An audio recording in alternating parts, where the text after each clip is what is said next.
میں نے سوچا واقعی زندگی بہت مشکل ہو گئی ہے، ہر طرف غربت اور تنگ دستی، مگر دل میں یقین تھا کہ اللہ نے مجھے ان کی مدد کے لیے چنا ہے، وہ کوئی نہ کوئی راستہ ضرور نکالے گا۔ راستے میں ایک آدمی ملا، اس نے کہا آج میرا مزدور نہیں آیا، دکان میں کچھ سامان رکھوانا ہے، اگر رکھ دو تو پیسے مل جائیں گے۔ میں نے دیکھا تو سامان کے ڈبے پڑے تھے، میں نے کہا ٹھیک ہے جی رکھ دیتا ہوں۔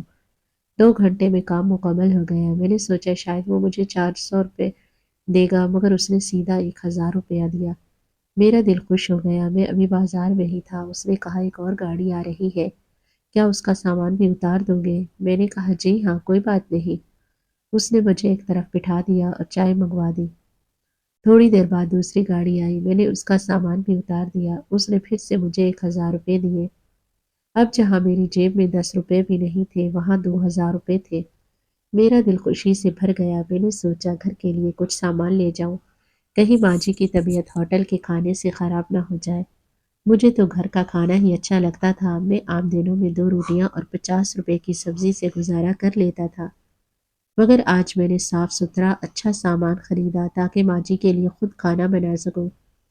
دل میں عزم کر لیا کہ چاہے جتنی بھی مشکل آئے میں ان کا ساتھ نہیں چھوڑوں گا۔ راستے میں وہی آدمی دوبارہ ملا، ایسا لگ رہا تھا وہ مجھ سے کچھ کہنا چاہتا ہے مگر جھجک رہا تھا۔ میں خود رک گیا اور پوچھا کیا بات ہے بھائی؟ وہ بولا جس عورت کو تو اپنے گھر لے گیا ہے اگر تجھے پتہ چلے کہ وہ کیا کرتی ہے تو اسے فوراً گھر سے نکال دے گا۔ میں غصے میں آ گیا اور بولا کیا مطلب؟ کون سا کام کرتی ہے وہ؟ مجھے اندازہ ہو گیا کہ یہ شخص جھوٹ بول رہا ہے، کیونکہ جو اپنی ماں کی عمر کی عورت پر ہاتھ اٹھا سکتا ہے وہ بھلا سچا انسان کیسا ہو سکتا ہے؟ وہ پھر بولا میں کہہ رہا ہوں اسے گھر سے نکال دے۔ میں نے سخت لہجے میں کہا ٹھیک ہے نکال دوں گا، اب نکل یہاں سے۔ میری آواز اونچی ہو گئی تو جو 2 4 لوگ جمع ہو گئے، مگر میں لڑائی جھگڑے کے موڈ میں نہیں تھا، مجھے لگا کہ وہ بس باتوں میں زہر گھولنے آیا ہے۔ اگر کوئی سچ ہوتا تو صاف کہہ دیتا، شاید اسے یہ برداشت نہیں تھا کہ اس عورت کو ایک ٹھکانہ مل گیا ہے۔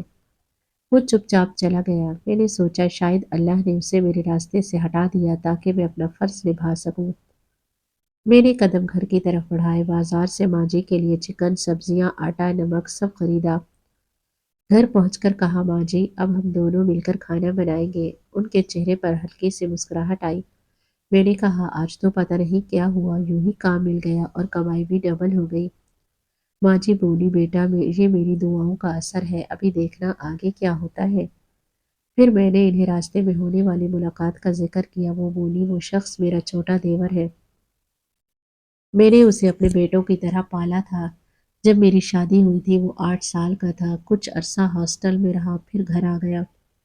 جب تمہارے ماسٹر صاحب کا انتقال ہوا تو اس نے لالچ میں آ کر مجھ پر ظلم شروع کر دیے۔ وہ انہیں لاتا تھا، کھانا نہیں دیتا تھا اور مجھے گھر سے نکالنے کی کوشش کرنے لگا، کہتا یہ گھر اس کا ہے۔ میں حیران ہوا تو آپ نے اس کے خلاف کچھ کیا نہیں ماں جی؟ وہ بولی میں کرتی بھی تو کیا بیٹا، تو نے ہی تو دیکھا میری حالت۔ میں نے کہا ہم اس کے خلاف کیس کریں گے، مگر ماں جی بولی نہیں بیٹا ہم کچھ نہیں کریں گے، اب جو کرے گا اللہ ہی کرے گا۔ ان کی بات سن کر میں چپ ہو گیا، مگر دل میں عہد کر لیا چاہے حالات کیسے بھی ہو میں ماں جی کا ساتھ نہیں چھوڑوں گا اور ان کی حفاظت کے لیے ہر ممکن کوشش کروں گا۔ اگلے دن میں پھر اسی بازار گیا تو وہی آدمی ملا، اس نے اپنا نام فراز بتایا اور میرا نام پوچھا۔ بولا میرا مزدور بیمار ہو گیا ہے، اب تم ہی کام کر لیا کرو، مہینے کے کتنے پیسے لوگے؟ میں نے جھجکتے ہوئے کہا جو مناسب سمجھو۔ اس نے فوراً کہا 25,000 ٹھیک رہیں گے؟ میں چونک گیا مگر فوراً ہاں کر دی، یہ میرے لیے بہت بڑی بات تھی، کیونکہ پہلے جہاں میں چائے بناتا تھا مجھے وہاں 300 روپے روز بھی مشکل سے ملتے تھے، اب اچانک 25,000 کی بات تھی۔ میں نے دل سے اللہ کا شکر ادا کیا اور کام شروع کر دیا۔ صرف 1 مہینہ گزرا تھا کہ فراز نے کہا میرا کاروبار بڑھ رہا ہے، میں تجھے سپروائزر بنا دیتا ہوں، تو 7 8 لڑکے رکھ لے جو سامان اٹھائیں، تیری تنخواہ 50,000 ہوگی۔ میں حیران تھا، 1 مہینے میں تنخواہ دگنی! اب میں روز ماں جی کے لیے پھل دوا اور کھانا لاتا، وہ میرے لیے دعائیں کرتی، وہ سارا دن عبادت میں گزار دیتی، مجھے بھی قرآن پڑھنے کا کہتی۔ میں نے بھی یہ عادت اپنا لی۔ صرف 2 مہینے گزرے تھے کہ فراز نے کہا ایک اور کمپنی کا کام بھی تو سنبھال لے، تیری تنخواہ اب 1 لاکھ ہوگی۔ میں نے فوراً ہاں کر دی۔ میں نے ایک اچھا سا گھر کرائے پر لے لیا کیونکہ پرانا کمرہ سردیوں میں بہت ٹھنڈا رہتا تھا، رہنا مشکل تھا۔ اب اچھی تنخواہ اور آرام دہ گھر کی وجہ سے زندگی میں ایک سکون سا محسوس ہونے لگا۔ مجھے ہمیشہ یہی لگتا کہ یہ سب ماں جی کی دعاؤں کا اثر ہے۔ جیسے ہی وہ میری زندگی میں آئی سب کچھ بدل گیا۔ میں اب 1 لاکھ روپے ماہانہ کما رہا تھا۔ میرے لیے یہ کسی خواب سے کم نہیں تھا۔ کام بھی زیادہ نہیں تھا، مزدور خود سامان اٹھاتے اور رکھتے، میں صرف نگرانی کرتا۔ میری صحت بہتر ہونے لگی، چہرے پر رونق آ گئی، خود اعتمادی بڑھ گئی۔ شام کو کام سے لوٹتا تو ماں جی کے پاس بیٹھتا، ان کی باتیں سنتا، خدمت کرتا، ان کے لیے تازہ کھانا بناتا اور وہ خوش ہو کر مجھے دعائیں دیتی تھی۔ ان کے چہرے کی مسکراہٹ اور دعاؤں کے الفاظ میرے لیے سکون کی سب سے بڑی وجہ تھے۔ میں نے اپنی زندگی کی تمام تکلیفیں پیچھے چھوڑ دی، محنت، ایمان اور شکر کے ساتھ ہر دن گزارنے لگا۔ مگر زندگی کا اصول یہی ہے کہ جب انسان سوچتا ہے سب ٹھیک ہے، تب ہی کوئی نیا امتحان سامنے آ جاتا ہے۔ مجھے بھی یہ احساس دیر سے ہوا کہ ایک نیا موڑ آنے والا ہے جس کا میں نے کبھی تصور بھی نہیں کیا تھا۔ ایک دن میں گھر آیا تو دیکھا دروازے کی کنڈی باہر سے لگی ہوئی تھی۔ دل میں عجیب سا خیال آیا کہ معاملہ کیا ہے۔ اندر گیا تو ماں جی کہیں نہیں تھی۔ پہلے تو سوچا شاید واش روم میں ہوں گی، مگر پورا گھر سناٹا تھا۔ واش روم کا دروازہ بھی کھلا تھا، یعنی وہاں گھر پر نہیں تھی۔ میں ان کے لیے ایک چھوٹا موبائل رکھا تھا تاکہ ضرورت کے وقت مجھے فون کر سکے، مگر جب کال کی تو فون گھر میں ہی بجا۔ اب میری پریشانی بڑھ گئی۔ میں نے ساتھ والی پڑوسن سے پوچھا، خالہ آپ نے ماں جی کو کہیں جاتے دیکھا؟ وہ بولی، نہیں بیٹا، مگر وہ اکثر کہیں چلی جاتی ہیں۔ صبح جب تو گھر سے نکلتا ہے یا کبھی دوپہر میں بھی، وہ بھی باہر چلی جاتی ہیں اور تیرے آنے سے 1 2 گھنٹے پہلے واپس آ جاتی ہے۔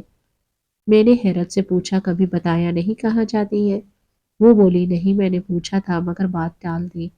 جاتی تو خالی ہاتھ ہے، مگر واپس آتے وقت چادر میں کچھ چھپا کر لاتی ہے۔ 1 2 بار پوچھا تو اندر چلی گئی۔ میں نے زیادہ دخل دینا مناسب نہیں سمجھا۔ میں نے سوچا خیر روز جاتی ہیں تو آج بھی آ جائیں گی، مگر شام تک انتظار کرتا رہا، وہ واپس نہ آئی۔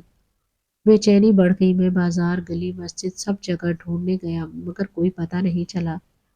دل گھبرا رہا تھا۔ آخر پولیس اسٹیشن گیا تو انہوں نے کہا 24 گھنٹے پورے ہونے کے بعد رپورٹ درج کریں۔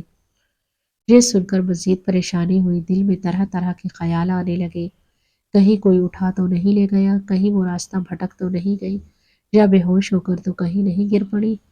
ان خیالات سے دل اور بوجھل ہو گیا۔ میں نزدیک والے ہوٹل پر جا کر بیٹھ گیا اور دل سے اللہ سے دعا مانگنے لگا، یا اللہ میری ماں جی کو محفوظ رکھنا، جہاں بھی ہو خیریت سے ہو۔ آنکھیں بند کر کے بار بار یہی دعا دہراتا رہا۔ رات کے اندھیرے میں ہر طرف نگاہ دوڑائی، سوچا اللہ کی پناہ کے سوا ہمارا کوئی سہارا نہیں۔ دل پر ہاتھ رکھا اور سوچا، آج کی رات میری زندگی کی سب سے طویل اور سب سے پریشانی بھری رات ہے، مگر اللہ پر بھروسہ امید کو زندہ رکھتا ہے۔ ایک دربار کے پاس بیٹھ کر میں نے ہر گزرتا لمحہ محسوس کیا اور یقین کیا، اللہ جو کرتا ہے بہتر کرتا ہے۔ میں نے آنکھیں بند کی اور اللہ سے مدد مانگی، وہ جہاں بھی ہو خیریت سے ہو، جلد واپس لوٹ آئیں۔ کچھ دیر وہیں بیٹھا رہا، پھر اچانک دیکھا کہ کچھ عورتیں ایک جگہ ہجوم بنا کر کھڑی ہیں۔ میں نے سوچا شاید وہاں کھانا تقسیم ہو رہا ہے۔ صبح سے بھوکا تھا تو سوچا تھوڑا سا لے لوں تاکہ ہمت بنے، پھر ماں جی کو تلاش کروں، مگر جیسے ہی میں قریب گیا میرے قدموں تلے زمین نکل گئی۔ وہاں کھانا نہیں بلکہ ایک عورت بیٹھی تھی جس سے دعا کروانے کے لیے عورتیں بے تاب کھڑی تھیں۔ لوگ کہہ رہے تھے یہ خاتون بہت دنوں بعد اس مزار پر آئی ہے۔ جب میں نے چہرہ دیکھا تو دماغ سن ہو گیا۔ وہ کوئی اور نہیں بلکہ میری ماں جی تھی، جو وہاں لوگوں کے لیے دعائیں کر رہی تھی۔ میں ششدر رہ گیا، سمجھ نہ آیا کہ یہ سب کیا ہو رہا ہے۔ ان کے سامنے ایک صندوق رکھا تھا جس میں بے شمار نوٹ پڑے تھے۔ لوگ اپنی مرضی سے ڈال رہے تھے، وہ کسی سے کچھ مانگ نہیں رہی تھی۔ انہوں نے بھی مجھے دیکھ لیا اور اشارے سے بلایا۔ میں ان کے پاس پہنچا تو دل کو اطمینان ہوا کہ وہ خیریت سے ہے۔ تھوڑی دیر بعد جب سب لوگ جا چکے تو وہ میرے پاس آئی اور بولی، چلو بیٹا گھر چلتے ہیں۔ انہوں نے پیسوں کا صندوق ایک طرف رکھا۔ میں نے سوالیہ نظروں سے پوچھا، ماں جی یہ سب کیا ہے؟ آپ وہاں کیا کر رہی تھی؟ لوگ آپ کے لیے اتنے بے تاب کیوں تھے؟ وہ مسکرا کر بولی، میں پہلے یہ دیکھوں انہوں نے میرا ہی دیا ہوا ایک پرانا صندوق دکھایا جس میں پہلے کپڑے رہتے تھے مگر اب وہ مکمل پیسوں سے بھرا ہوا تھا۔ میں حیرت میں ڈوب گیا، بولا یہ سب کیسے؟ وہ مسکرا کر بولی جب تو گھر پر نہیں ہوتا میں مزار چلی جاتی ہوں۔ آج خاص رات تھی اس لیے دیر ہو گئی۔ لوگ مجھ سے دعائیں لینے آتے ہیں، میں کسی سے کچھ مانگتی نہیں، وہ خود اپنی خوشی سے دیتے ہیں۔ یہ سن کر میں مزید حیران رہ گیا۔ وہ بولی ہمارے خاندان میں نسل در نسل عبادت، ریاضت اور لوگوں کے لیے دعائیں کرنے کا سلسلہ چلتا آیا ہے، لیکن میں نے اپنی مرضی سے اس راستے سے ہٹ کر شادی کی اور یہی بس گئی۔ تمہارے ماسٹر صاحب نے مجھے ہمیشہ سکون دیا، وہ ان عملوں اور ظاہری دکھاوے کے سخت مخالف تھے، اسی لیے ان کے ہوتے ہوئے میں نے کبھی یہ سب نہیں کیا۔ مگر جب ایک عورت نے مجھے پہچانا، اس نے درخواست کی کہ میں بھی لوگوں کے لیے دعائیں کیا کروں، پھر میں نے جانا شروع کیا۔ میرا دیور ان سب باتوں کو برا سمجھتا تھا، اسی لیے میں نے اسے کبھی نہیں بتایا۔ اسے لگتا تھا کہ میں رات کو کہیں جا کر پیسے لے آتی ہوں۔ اس نے میرے کردار پر انگلی اٹھائی اور یہی بہانہ بنا کر مجھے گھر سے نکال دیا۔ وہ خاموش ہو گئی، پھر بولی تمہارے ماسٹر صاحب بہت نیک انسان تھے، بچوں سے بہت محبت کرتے تھے، انہیں اولاد نہیں تھی مگر انہوں نے کبھی شکوہ نہیں کیا، بس اتنا کہا کرتے تھے کہ شاید اللہ نے ہمیں کسی اور طرح آزمائش دی ہے۔ میں ہمیشہ اولاد کے لیے دعا کرتی رہی، وہ دعا پوری نہیں ہوئی، مگر اللہ نے تمہیں میرے بیٹے کی طرح بھیج دیا۔ میں نے آنکھوں میں آنسو لیے کہا ماں جی سچ ہے، جب سے آپ میری زندگی میں آئی ہیں اور آپ نے میرے لیے دعائیں کی ہیں میری تو قسمت ہی بدل گئی۔ وہ بولی یہ پیسے میں تیرے لیے ہی جمع کر رہی ہوں، لوگ اپنی خوشی سے دیتے ہیں واپس نہیں لیتے، میں چاہتی ہوں کہ تم اپنا گھر بنا لے۔ میں نے کہا ماں جی آپ کو اتنی محنت کرنے کی کیا ضرورت ہے؟ وہ ہنستے ہوئے بولی محنت کیسی بیٹا، مجھے تو دوسروں کے لیے دعا کرنا اچھا لگتا ہے۔ دینے والی ذات اللہ تعالیٰ کی ہے اور کسی کے لیے بھی دعا کرنا عبادت ہے۔ میں نے تجھے اسی لیے نہیں بتایا کہ کہیں تو برا نہ مان جائے۔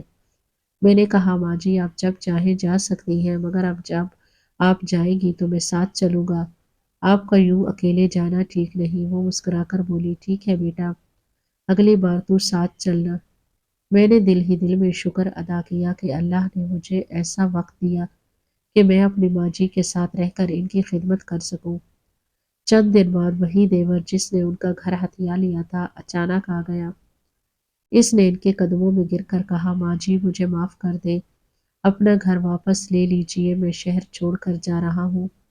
ماں جی نے فوراً اسے معاف کر دیا۔ میں نے سوچا شاید اسے اپنی غلطیوں کا احساس ہو گیا ہے یا ماں جی کی بد دعا لگ گئی۔ وہ گھر کی چابیاں ہمیں دے کر چلا گیا۔ ماں جی بولی اب ہم کرائے کے گھر میں نہیں رہیں گے، اپنے گھر میں ہی واپس جائیں گے، یہ گھر تمہارے ماسٹر صاحب نے بڑی محنت سے بنایا تھا۔ میں نے خوشی سے حامی بھر لی۔ وہ بولی اب جب گھر ہے بیٹا تو گھر والی بھی لانی پڑے گی، میں اکیلی نہیں رہوں گی۔ وہ میرے لیے رشتہ ڈھونڈنے لگی۔ بعد میں پتہ چلا ان کا دیور بہت بڑا فراڈ نکلا، لوگوں سے دھوکے کیے تھے، اس لیے بھاگنا ہی اس کے لیے بہتر تھا۔ میں نے بھی اللہ کا شکر ادا کیا کہ انصاف ہو گیا۔ کچھ عرصے بعد میری شادی ہو گئی، تمام انتظام ماں جی نے خود کیے۔ میں دل ہی دل میں خوش تھا کہ اللہ نے مجھے ماں جیسی نیک اور دعا گو عورت دی، جنہوں نے میری زندگی بدل دی۔ اب میرے پاس اپنا گھر بھی تھا، اپنا کاروبار بھی۔ میں نے اپنی محنت سے ایک ایجنسی بنا لی تھی جہاں میں لوڈنگ ان لوڈنگ اور گودام کا کام کرتا تھا۔ میرے لیے حیرانی کی بات تھی کہ زندگی کتنی بدل چکی تھی۔ شادی کے بعد عائشہ میرے گھر آئی۔ وہ نہایت شریف اور سادہ با ادب لڑکی تھی۔ شروع میں وہ ماں جی سے گھبراتی تھی کیونکہ ماں جی کا انداز بڑا سنجیدہ اور وقار والا تھا، مگر کچھ ہی دنوں میں ان دونوں میں بے حد پیار ہو گیا۔ عائشہ ہر وقت ماں جی کے کام میں لگی رہتی، ان کے لیے دوا کھانا وغیرہ کا بندوبست کرتی۔ ماں جی اکثر کہتی بیٹا فہد اللہ نے مجھے دو اولادیں دی ہیں، ایک بیٹا اور ایک بہو، یہ سن کر میرے دل کو سکون ملتا۔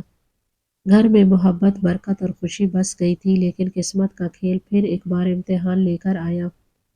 ایک دن عائشہ کو بخار ہوا، میں نے آمسا سمجھ کر دوا لائی، مگر 2 دن میں حالت بگڑنے لگی۔ ہسپتال لے گیا تو پتہ چلا کہ اسے ٹائیفائڈ ہوا ہے۔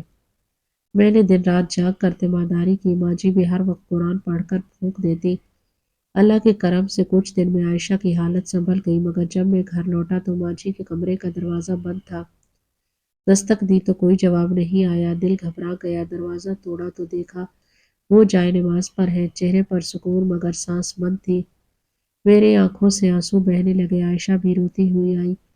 میں نے ماں جی کے سر پر ہاتھ رکھا اور بولا، ماں جی آپ نے وعدہ کیا تھا مجھے کبھی اکیلا نہیں چھوڑے گی، مگر اب وہ مکمل سکون کے عالم میں تھی۔ ہم نے ان کے جنازے کا اہتمام کیا، پورا محلہ جمع ہو گیا۔ لوگ کہنے لگے یہ عورت بہت نیک تھی، کچھ عورتیں روتی ہوئی کہنے لگی آج ہمیں اپنی ماں جی واپس نہیں ملے گی۔ میں نے قبر پر مٹی ڈالتے وقت دل ہی دل میں کہا، ماں جی آپ کی دعائیں میری زندگی کا سب سے بڑا سرمایہ ہے، میں آپ کے احسانات کبھی نہیں بھولوں گا۔ وقت گزرتا گیا مگر ان کی یادیں میرے دل سے کبھی نہ مٹ سکیں۔ آج جب میں کسی غریب کی مدد کرتا ہوں تو ماں جی کی آواز گونجتی ہے، بیٹا جس کے پاس کچھ نہیں اس کے لیے تیرا ایک لقمہ بھی دعا بن جائے گا۔ میں ان کے راستے پر چلنے لگا، عائشہ بھی میرے ساتھ غریبوں کو کھانا کھلاتی، دوائیں دیتی اور کہتی یہ سب ماں جی کی دی ہوئی تربیت ہے۔ میں اکثر اس دربار پر جاتا ہوں جہاں ماں جی دعائیں کرتے تھے، وہاں اب بھی لوگ ان کے لیے فاتحہ پڑھتے ہیں۔ میں دل ہی دل میں کہتا ہوں اگر نیکی کی کوئی خوشبو ہے تو وہ ماں جی کی یادوں میں بس گئی ہے۔ زندگی بدل گئی مگر ایک بات ہمیشہ یاد رہی، جس دن میں نے ایک بوڑھی عورت کی مدد کی تھی وہ دن میری تقدیر کا موڑ بن گیا تھا۔ اللہ نے اس ماں کی شکل میں میرے لیے رحمت اتاری، اور آج بھی جب کوئی درد مند مجھے نظر آتا ہے میں دوڑ کر جاتا ہوں کہ شاید کسی کی ماں پھر میرا انتظار کر رہی ہو۔ دوستو آپ کو آج کی ہماری یہ کہانی کیسی لگی؟ اچھی لگے تو ویڈیو کو لائک کریں، چینل پر نئے ہیں تو چینل کو سبسکرائب کریں۔ شکریہ، اللہ حافظ۔